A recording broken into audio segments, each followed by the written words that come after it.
কষ্ট দিচ্ছে 14-15 লাগছে ভাই, এটা 14 লাখ চেয়েছে আমার কাছে। আচ্ছা, আপনারা কত বলেছেন? আমি ভাইকে 5 লাখ বলেছি। না, এটা হয় না আসলে, আমাদের কস্টিং খরচ তো অনেক বেশি।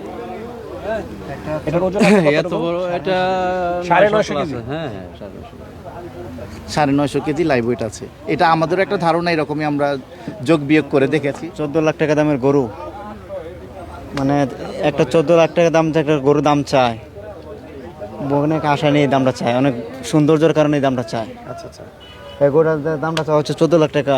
ওর গঠন, ওর যা সৌন্দর্য, ওর যা দেহ, সব দিক দিয়ে নাম্বার 1। আচ্ছা আচ্ছা, এর জন্য 14 লাখ টাকা দাম চাওয়া হচ্ছে। এর কোথাও কোনো স্পট নেই, এর কোথাও কোনো স্পট নেই। চোট, শিং, ঝোল, আপনার সব কিছুতে পারফেক্ট। একটা সাইওয়াল 950 কেজি ওজন বানাইতে খুব টাফ বাংলাদেশে। কয় বছর পালন করেছেন আপনি গরু? এটা আমার কাছে 4 বছর। 4 বছর। জি, তা তো অনেক টাকা খরচ গেছে 4 বছর। আপনি খাবারের যে দামটা, বাংলাদেশে খাবারের যে গরু খাবারের যে দামটা, অনেক টাকা হচ্ছে। ভাইয়া দেখেন, গরু অনুযায়ী আপনারা একটু সুন্দর করে বলে কম বেশ করে দেখেন ভাই। যদি আপনারা আমাকে বলেন, আপনারা দেখেন সারা বাংলাদেশে খামারিরা লাইভ ওয়েটে বিক্রি করছে গরু 550 টাকা কেজি, কেউ 600 টাকা কেজি বিক্রি সেটা করছে। ছোট গরু। আমি বলছি না, এরকম যেগুলি 900, 950, 800 প্লাস আপনারা দেখবেন এইভাবেই বিক্রি করছে তারা 550 থেকে 600। তো যাই হোক, ওইভাবেও আমাদের একটা ধারণা আছে। আর এছাড়াও ভাই যে কথাটা বললেন যে তার হাম, তার চোট, তার নাভি, তার কম্বল, তার মাথা, তার শিং ইত্যাদি ইত্যাদি, কালারটা, চামড়াটা ফেরে ফেললে কিন্তু আর কিছুই থাকে না।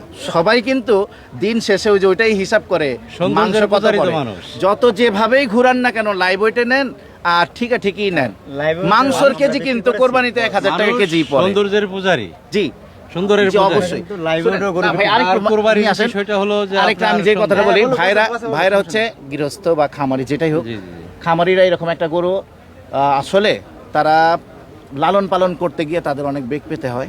আর যে কষ্টটা করে, এটা কখনো লক্ষ লক্ষ টাকাও যদি দিয়ে দেই, কখনো এটা আসবে না। তো যাই হোক, আমরা সবাই ওইভাবে ভাইকে আমরা ন্যায্য যে দামটা আমরা বলছি, তারপরেও যদি ভাইরা একটু চিন্তা ভাবনা করে, চান্ডাতের আশা যদি না করে চিন্তা ভাবনা করে, তাহলে অবশ্যই আমাদেরকে হাতছাড়া করবেন না। এটাই আমার শেষ কথা।